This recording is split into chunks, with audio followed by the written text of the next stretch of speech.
마태복음 14장 22절부터 36절 말씀 우리 한 목소리로 봉독하겠습니다. 마태복음 14장 22절입니다.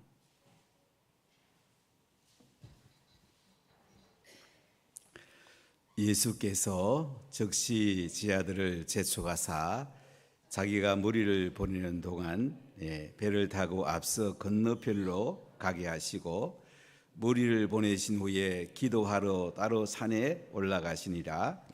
저물매 거기 혼자 계시더니 배가 이미 육지에서 술이나 떨어져서 바람이 거슬림으로 물결로 말미암아 고난을 당하더라.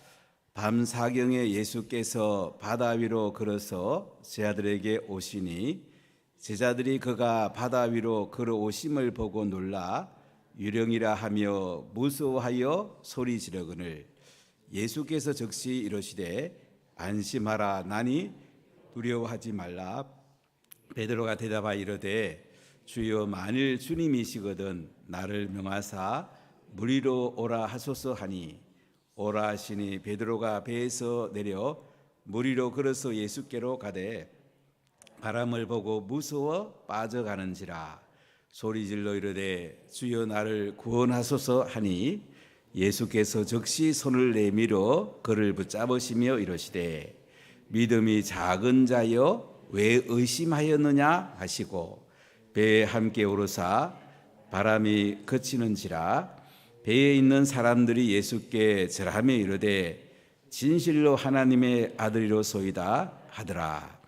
그들이 건너가 게네사렛 땅에 이르니 그곳 사람들이 예수이신 줄 알고 그 근방에 두루 통지하여 모든 병든 자를 예수께 데리고 와서 다만 예수의 옷자락이라도 손을 대게 하시기를 간구하니 손을 대는 자는 다 나음을 얻으리라. 아멘. 오늘 예수님께서 풍랑을 잔잔케 하시고 예수님께서 모든 만물의 주권자인 것을 마태복음 8장에서 우리에게 말씀하시는데 오늘은 예수님께서 물 위로 걸으시는 장면을 볼 수가 있습니다. 그분은 메시아시고 하나님의 아들이신 것을 우리에게 말씀을 하고 계십니다. 예수님은 사랑하는 제자들과 함께 베세다 빈돌에서 오병이어의 기적을 베풉니다. 5천 명의 사람들, 2만 명의 사람들을 보리떡 5개와 물고기 2마리로 그들을 먹이십니다. 먹이시고도 12바구니가 남게 됩니다. 이러니까 그곳에 모인 사람들이 예수님을 임금 삼으려고 합니다. 이분이 임금 내면은 우리 일 안 해도 늘 먹고 잘 살겠다는 생각을 하겠죠. 그래서 오늘 예수님은 제자들을 재촉해 갖고 가버나움으로 이렇게 보내고 계십니다. 그리고 무리들을 이제는 집으로 돌려보내게 됩니다. 이제 제자들은 배를 타고 베세다에서 가버나움으로 가게 되고 예수님은 산 위로 올라가십니다. 올라가서 기도하게 됩니다. 혼자 산 위에서 기도하고 계신데 날이 저물게 됩니다. 배가 이미 육지에서 술이나 떠나가지고 바람이 거슬림으로 물결로 말미암아 지하들이 고난을 당하게 됩니다. 베세다에서 가버나움까지는 얼마 멀지 않는 거리입니다. 그런데 물결로 말미암아 고난을 당하더라. 풍랑이 일어나게 된 것입니다. 갈릴리 호수는 바다보다 훨씬 낫습니다. 주변은 산입니다. 풍랑이 불면은 아주 거세게 봅니다. 배가 뒤집힐 수가 있습니다. 육지에서 술이나 떠났단 말은 요한복음을 보면 한 4km 내지 5km 정도.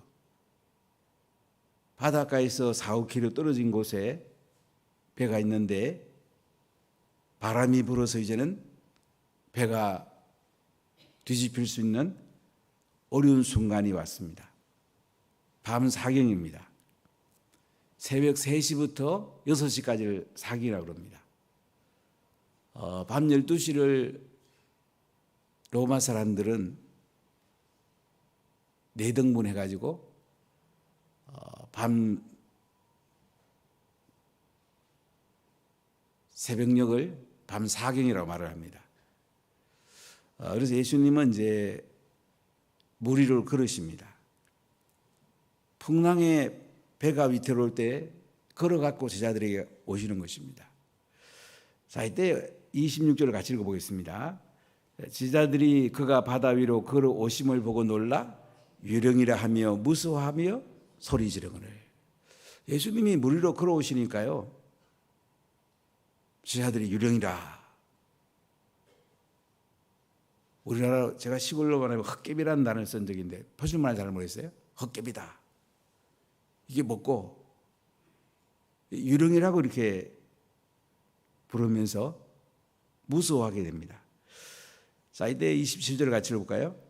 예수께서 적시 이르시되 안심하라 나니 두려워하지 마라. 안심하라 나니. It is I.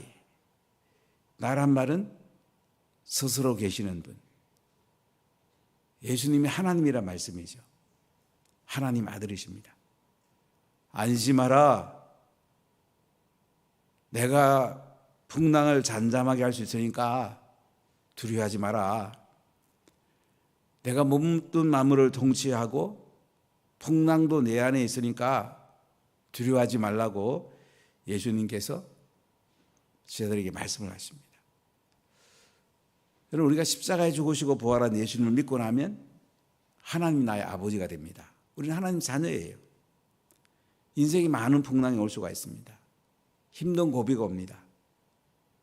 힘든 고비 가운데 우리는 주님을 바라보고 영적 근육이 더 단단해질 수가 있습니다. 사람들은 예수 믿고 나서 세상적으로 편안하고 이렇게 살기를 원합니다. 그러나 가끔 풍랑이 와요. 풍랑은 우리에게 유익합니다. 태풍이 오면 바다를 대청소합니다. 우리 인생에 회개하게 하고 잘못된 것들을 청산하게 만듭니다. 오늘 예수님께서는 풍랑 앞에 떨고 있는 사랑하는 제자들에게 안심하라. 나니 두려워하지 말라. 제자들은 예수님이 오신다고 생각을 못합니다. 예수님 병든 자도 고치고 오병의 기적으로 2만 명을 먹이는 이런 기적을 행했는데도 아직 제자들은 예수님을 메시아로 하나님 아들로 받아들이지 못하고 있는 것입니다. 두려워 떨고 있는 것입니다. 예수님의 한마디면 풍랑이 잠잠하게 되고 모든 만물이 잠잠하게 될 텐데 제자들은 지금 두려워하고 있습니다. 혹시 여러분 가운데 두려워하는 분 안 계십니까? 내 인생이 앞으로 어떻게 될까? 또 복음 전해보면 또 어떻게 될까? 혹시 두려워하지는 않습니까? 우리가 복음 전하는데 제일 큰 문제가 두려움입니다. 복음 전하면 상대방이 뭐라고 그럴까? 안 좋은 말하면 내가 상처받지 않을까? 또 안 될 건데 또 뭐 열심히 할 거 뭐 있나? 어떻게 이렇게 사람들은 두려워할 수가 있어요? 오늘 예수님이 우리에게 말씀합니다. 안심하라. 나니 두려워하지 말라. 아멘. 여러분 두려워하지 마시기 바랍니다. 우리 인생에 살다 보면 많은 어려움이 와요. 태풍이 몰려옵니다. 풍랑이 몰려옵니다. 사람은 그 앞에 두려워 떨고 자신감을 잃을 수가 있습니다. 우리 하나님을 바라봐야 됩니다.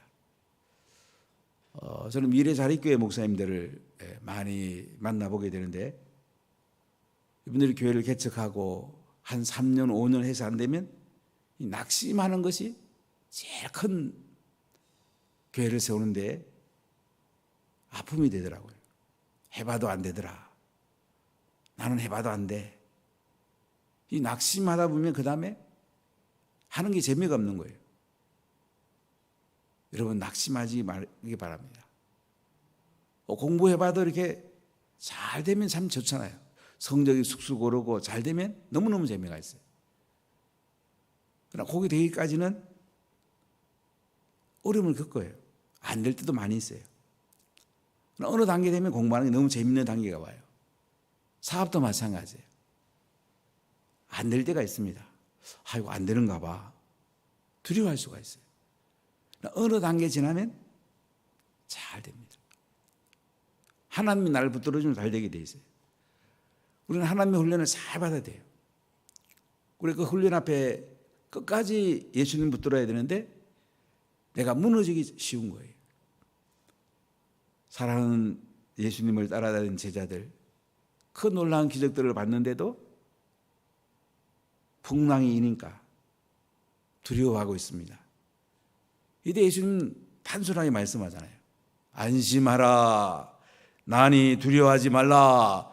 내가 너희와 함께 있다. 너희를 떠난 것 같지만은 예수님께서 제자들과 함께 있다는 거예요. 내가 함께 있는데 왜 두려워해? 이렇게 말씀하잖아요. 여러분, 예수님은 지금 우리와 함께 계십니다. 성령께서 우리와 함께 계십니다. 어제 정관에 있는 한 가정을 신방했더니 이 형제가 자기 예수 믿는 게 잘 안 됐나 봐요. 알파 코스도 갔다 오는데도 믿음이 좀 이렇게 좀 힘들었나 봐요. 근데 지금은 좀 많이 잘하더라고요. 제가 그 얘기를 했어요. 성령을 구하시라고. 하나님 저에게 성령을 부어달래요. 성령을 부어주세요. 이 기도를 계속하라고 제가 말씀드리고 왔는데 저에게 한 자매가 왔는데 예수님이 안 믿어지는 거예요. 그래서 이 자매가 어떻게 기도하면 성령님, 저 예수님을 믿어지게 하세요. 제가 예수님 믿으러 성령을 부으세요. 오늘 성령님이 이 자매를 찾아오셨어요. 얼마나 기쁨이 넘치고 얼마나 은혜가 넘치는지. 두려움이 사라진 거예요. 인생의 목적이 선명해진 거예요. 여러분, 성령님이 찾아오시면요 두려워할 것 없고요, 우리 인생을 하나님을 의지하게 됩니다. 예수님을 바라보게 됩니다. 자, 이때 베드로가 뭐라고 하냐면 주여 만일 주님이시거든 나를 명하사 무리로 오게 하소서. 주님, 만일 주님이시거든, 큐리오스, 로드, 하나님, 당신이 내 인생의 주님이시거든 나를 명하사 무리로 오라 하소서. 무리로 나를 좀 걷게 해주세요. 이렇게 베드로가 예수님께 말씀을 드립니다. 여기서 베드로가 상당히 지하 중에 두각을 나타낸다고 그럴까요? 베드로는 믿음이면 그냥 하는 성밀이에요. 좀 다혈질이라고 해요. 성미가 좀 급하죠. 믿으면 붙드는 성품이에요. 우리 어떤 일을 하다 보면 어떤 사람은 또 미루고 또 이거 점검 저거 점검 다 해갖고 이제 하는 사람도 있고, 어떤 사람은 믿으면 바로 붙들고 차고 나가는 사람도 있고, 뭐 다양한 사람들이 있어요. 저는 바울 같은 기질이 많다고 생각하는데 또 가끔 생각하면 베드로 같은 기질도 또 많다는 생각을 해봐요. 저는 믿으면 그냥 차고 나가야지 이게 제 마음에 또 기쁨이 있어요. 이게 베드로가 이제 주님이 안심하라 나는 두려워하지 말라고 그러니까 주님이시거든 저를 명해서 무리로 오라 하십시오. 그랬더니 예수님이 오라 와. 베드로가 배에서 내려서 무리로 걸어서 예수님께로 갑니다. 베드로가 무리로 쩍쩍쩍 이렇게 걸어가는 거예요. 무리를 걷습니다. 그런데 30절에 보면 바람을 보고 무서워 빠져가는지라.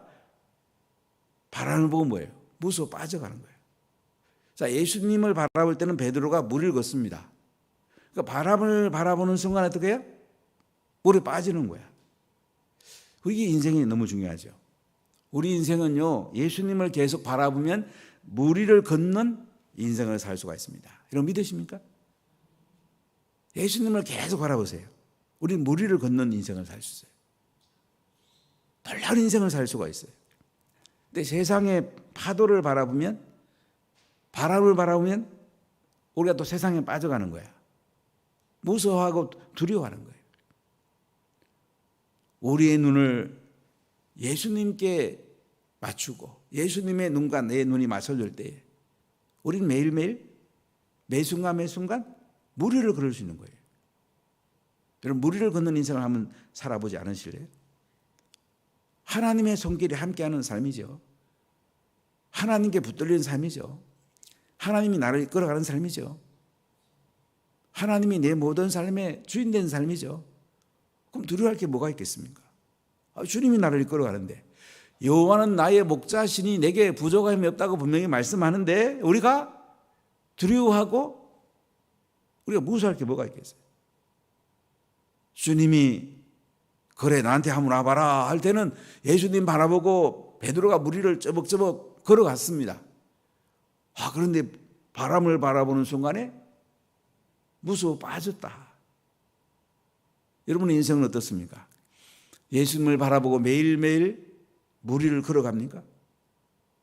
아니면 세상을 바라고 물속에 빠집니까? 이거 우리 인생을 살아갈 때 너무 중요한 거예요. 믿음으로 사는 삶이라는 것은 무리를 걷는 삶이에요. 매 순간 매 순간 기적적인 삶이에요. 원망하고 불평할 시간이 없어요.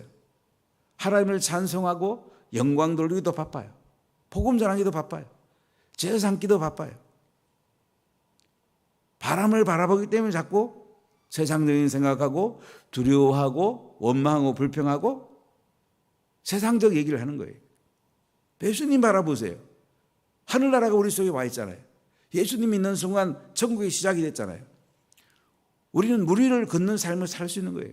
예수님 눈과 내 눈이 맞으시면 우리는 무리를 쩌벅쩌벅 걸어가는 거예요. 이게 이 땅의 삶이에요. 이게 하늘의 삶이에요. 이게 영광스러운 삶이에요. 이것이 능력 있는 삶이에요. 그런데 베드로가 바람을 바라보는 순간에 무서워 빠지잖아요. 혹시 우리도 이렇지는 않나요? 예수님 계속 바라볼 수 없을까요? 기도하지 않으면 예수님 계속 바라볼 수 없어요. 기도하면 예수님의 눈과 내 눈이 계속 맞으시잖아요. 기도가 딴 거 아니잖아요. 예수님 눈과 내 눈이 마주치고 예수님의 품에 내가 안기고 예수님의 뒤를 따라가고, 이게 기도하는 거잖아요. 예수님과 교통하는 거잖아요. 예수님과 사랑의 미래를 속삭이는 거잖아요. 그러니까 우리가 기도하면 무리를 걸으니까 복음 전하는 것은 하나님이 하시는 거예요. 하나님이 사람들을 붙여주는 거예요. 기도하면 하나님께서 하시는 거예요. 이때 베드로가 소리 질러서 뭐라 하냐면 주여 나를 구원하소서. 무리로 빠지니까 이제 주님 저를 구원해 주세요. 주님 저를 좀 살려주십시오. 이때에 31절에 보면 예수께서 즉시 손을 내밀어 그를 붙잡으시며 이르시되 믿음이 작은 자여 왜 의심하였느냐. 예수님이 손을 내밀어 갖고 베드로를 붙잡아 줍니다.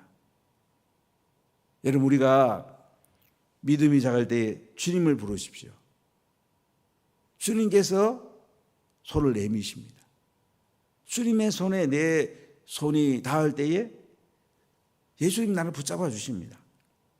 예수님 붙잡아 주시면 우리 인생은 활짝 피게 되는 거죠. 든든하게 되는 거죠. 두려워할 게 없는 거죠. 예수님 뭐라고 합니까? 믿음이 작은 자여 왜 의심하였느냐? 왜 나를 바라보지 못했어?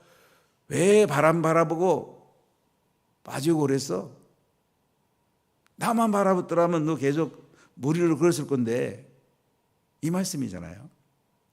여러분, 인생은 무리로 빠져가며 허우적거리는 인생이 있고요, 예수님 바라보고 무리를 걷는 인생이 있어요. 이왕에 무리를 계속 걸어가는 게 안 좋겠어요? 또 어떤 사람 무리를 걷다가 또 바다에 빠지고 무리 걷다가 빠지고 이런 인생이 있어요. 여러분, 새 인생 가운데 어떤 인생입니까? 의심하면 바다에 빠지게 돼 있습니다. 계속 믿음으로 주님의 손을 잡힌다면 우리가 하늘의 삶이 계속 내 속에 이어지는 거예요. 영광스러운 삶이 이어지는 거예요. 하나님 우리에게 이런 놀라운 은혜를 주셨습니다. 자, 배와 함께 오름에 바람이 그치는지라. 베드로가 예수님의 손에 잡히니까 이제 배에 오르게 되죠. 예수님이 베드로의 손을 잡아갖고 배에 끌어올리죠. 그리고 바람이 그치게 됩니다. 자, 우리 33절 같이 읽어볼까요? 배에 있는 사람들이 예수께 절하며 이르되 진실로 하나님의 아들이로소이다 하더라. 배에 있는 사람들이 예수님께 절합니다. 예수님께 경배합니다. 예수님께 예배합니다. 진실로 하나님의 아들이로소이다. 이제 제자들이 예수님을 점점 알아갑니다. 신앙이 점점 자라게 됩니다. 우리 신앙이 자라는 게 너무너무 중요합니다. 여러분, 자녀를 키웠는데 자녀가 안 자라면 어떻게 될까요? 얼마나 답답하겠습니까? 제가 우암동에 있을 때 몇 년 동안 한 12가정 이렇게 복음 전하는 거점을 정해서 일주일에 그 가정들 방문해서 사람들 데려오라 해서 복음 전한 적이 있는데 한 가정에 갔더니 아이를 얻고 왔어요. 애가 3살인데도 못 걸어요. 그러니까 그 엄마가 그 아이 데리고 계속 매일 병원 가는 거예요. 자, 많은 생각을 했어요. 야, 우리가 신앙이 없으면 이 3살 먹어도 교회 3년 다니도 배밀이 하는 이 어린아이 같은데 예수님 하면 얼마나 답답하실까. 우리가 신앙이 자라야 됩니다. 신앙은 말씀과 기도로 자라는 것이고 복음 전하고 제자 삼으며 자라는 거예요. 이게 핵심 포인트예요. 그래야지 우리가 예수님의 손에 잡혀서 물 위를 걷는 삶, 하늘의 삶을 살아갈 수 있는 거예요. 이게 우리의 가장 큰 행복이에요. 하늘의 은혜고 하늘의 행복입니다. 여러분, 오늘 예수님께서 물 위로 걸어가시는 이것을 통해서 예수님께서 제자들에게 원하는 건 뭐냐면, 이번에 진실로 하나님 아들이시군요. 당신이 메시아이시군요. 이걸 믿어가게 되는 것을 볼 수가 있습니다. 병든 자를 고치고 풍랑을 잔잔케 하고 오병이의 기적을 베풀고 이 모든 속에서 예수님께서 말씀하는 메시지는 뭡니까? 예수님이 구약에서 그렇게 말씀하시고 유대 백성이 기다리고 있는 메시아다. 이번에 하나님 아들이다. 이걸 드러내는 거잖아요. 하나님 아들인 예수님이 못할 게 뭐가 있겠습니까? 우리를 구원하시고 병 고치고 먹을 거 주고 풍랑 잔잔케 하고 다 할 수 있는 분이에요. 이분을 신뢰하는 게 중요한 것입니다. 자, 그런데 풍랑이 너무너무 이제 거세게 불어가지고 원래 베세다에서 가버나움으로 올라오고 그랬는데요. 더 많이 이제 와가지고 게네사렛 땅에 이르게 됩니다. 시도 한번 보여주실래요? 갈릴리 호수에 보면 예수님께서 복음 전한 곳이 가버나움입니다. 갈릴리 호수 그 중간쯤에 보면 고라시 밑에 가버나움이 있죠. 바닷가입니다. 그 다음에 오른쪽에 보면 이제 위쪽에 요르단 강이 있고요. 그 오른쪽에 보면 베세다 광야가 있습니다. 보이시죠? 베세다 광야. 저기에서 오병이 이제 기적을 행하시고 저기서 이제 예수님께서 제자들의 배를 태우고 가버나움으로 가라고 그랬는데 이게 풍랑이 일어가지고 게네사렛, 왼쪽 게네사렛 보이세요? 게네사렛 땅에 이제 도착한 거예요. 갈릴리 호수를 게네사렛 호수 이렇게 말하기도 합니다. 이 게네사렛 지역에 도착했는데 36절, 37절 같이 읽어볼까요? 그곳 사람들이 예수이신 줄을 알고 그 근방에 두루 통제하여 모든 병든 자를 예수께 데리고 와서 다만 예수의 옷자락에라도 손을 대게 하시기를 간구하니 손을 대는 자는 다 나음을 얻으리라.